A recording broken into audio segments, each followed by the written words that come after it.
This is Production Values, the Art of Amdram podcast, a show all about amateur dramatic and musical productions. In this series, we will follow amateur productions from the initial idea through to show week. We will include previews of upcoming shows, reviews of shows already open, and take you backstage to hear how it all comes together.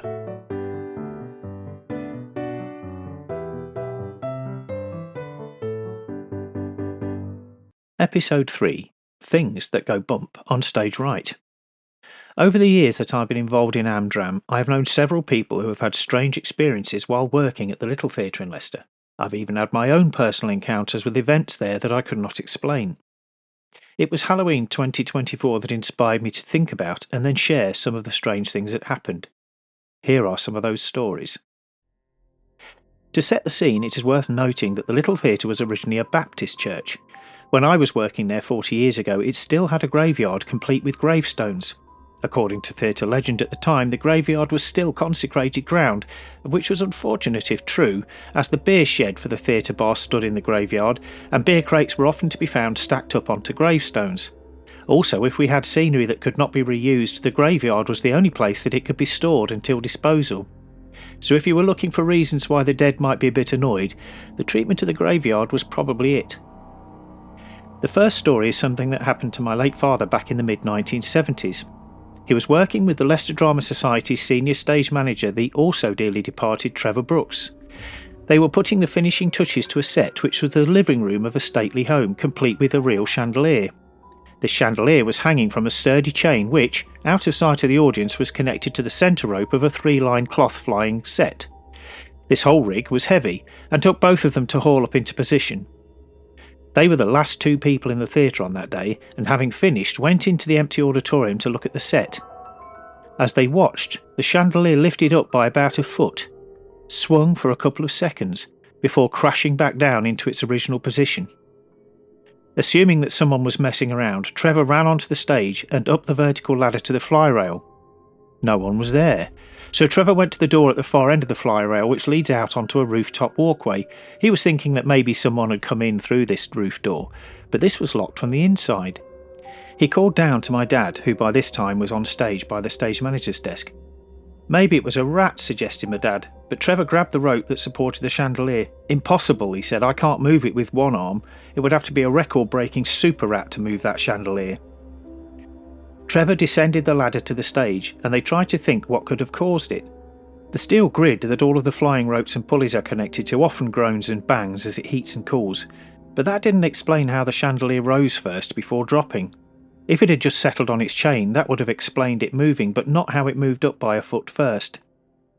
Dad never did find an explanation that fit the events, so in the end he just shrugged whenever it was discussed. We will never know.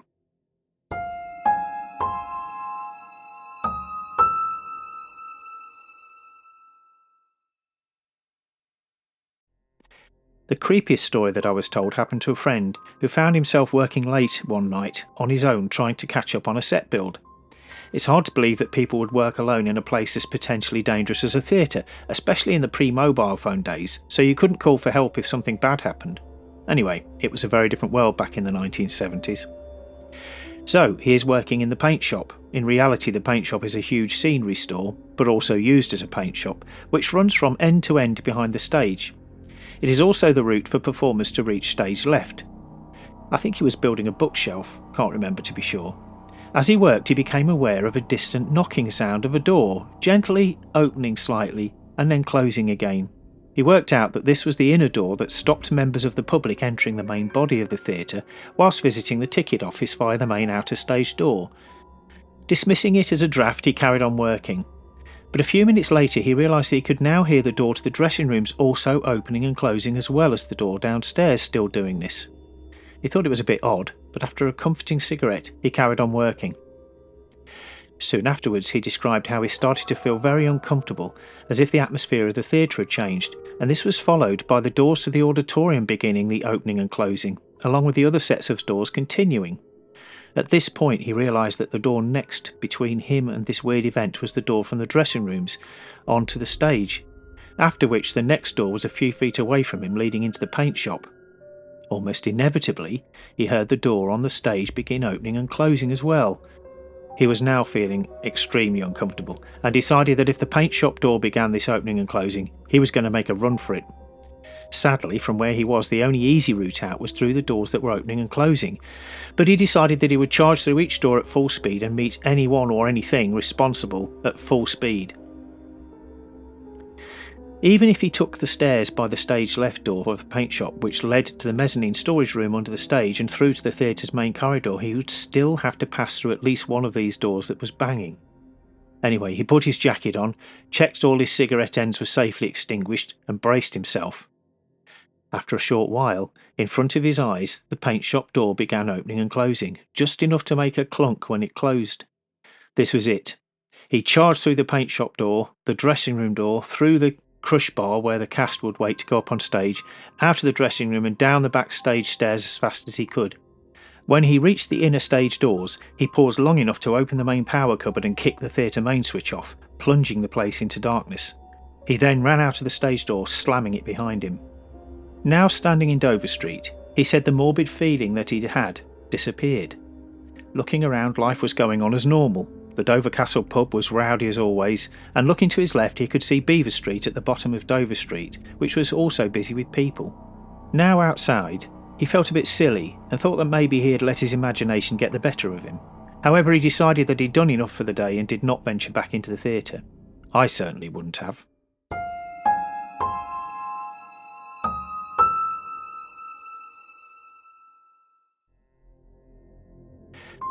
My personal experience of strange happenings at the Little Theatre happened on stage left. I was waiting for a scene change and was alone. The set came well into the wings, not leaving much space on stage left. When this happened, it was quite usual to feel a hand on your shoulder, as somebody wanted to get past, so I really didn't react when I felt a hand on my right shoulder. However, I turned to smile at whoever it was, but found no one standing there. I turned to my left to see if they'd already moved past me, but again, no one there. Beyond where I was standing were the 4 stage slits. These were entrances to the stage on the audience side of the main proscenium arch and main house curtains, and were very dark, so I wandered into the darkness to see who it had been. But again, no one was there. This was the point when I decided to beat a hasty retreat through the paint shop and rejoin the rest of the crew by the stage manager's desk on stage right. The distance in a direct line across the stage wasn't far, but in that moment I felt very isolated, so walked quietly but very quickly through the paint shop and ran to the stage right. I am not too proud to admit that from then on I rarely hung around on stage left alone, and would generally only hang around over there in pursuit of whichever girl I had my latest crush on. My final story is not really a ghost story, although it nearly turned me into one. One evening, after striking the set on the last night of a play, I was in the bar with friends when I realised that I'd yet again left my coat somewhere. I hated doing this, as I had often left it upstairs in the crew room and never really liked being up there alone. The theatre can be very creepy after a show, as it is quiet apart from the occasional loud clunks as the steel flying grid was cooling now that the heat from the stage lights was gone. On this occasion, I suddenly remembered that I'd left it in one of the rehearsal rooms called the club room. This was on the ground floor, so I told everyone that what I was doing and headed off out of the rear foyer doors, through the graveyard and across to the main corridor. With a heave, I pushed the club room door open, which I saw was in total darkness. As the light beam from the corridor swung across the room, 2 feet in front of me was a body, slumped in a chair. I leapt out of my skin and shouted something that sounds like clucking bell. I soon realised that what I was looking at was not a dead body, but in fact a lifelike dummy. The show that had just finished was Arsenic and Old Lace, a dark comedy about 2 ladies who start poisoning their lodgers. The production had hired this replica dead body as it was lighter and easier for the cast to move, but articulated like a real body.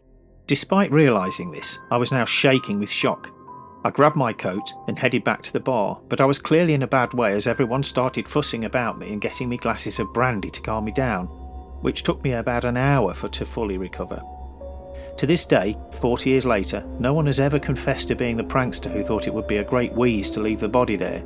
It was a good job that a then youngster like me found it, as some of the older members of the society might not have survived the shock. So, there are my personal ghost stories of the Little Theatre. I've had other strange things happen to me, like waking up in one of the oldest hotels in Leeds unable to move and feeling like someone was sitting on my legs. But it wasn't in a theatre, so I didn't include it. I hope you've enjoyed these stories. And if you are working in the Leicester's Little Theatre, I'm sure that stage left is fine these days. Honestly. Thanks for listening. Bye. Thank you for listening to Production Values. If you enjoyed it, please rate and share the show. This makes a big difference to how many people get to hear it. If you're involved in a production and would like it to feature on Production Values, please get in touch via email by dropping a message to info@stuarthanna.com. Details are also in the show notes.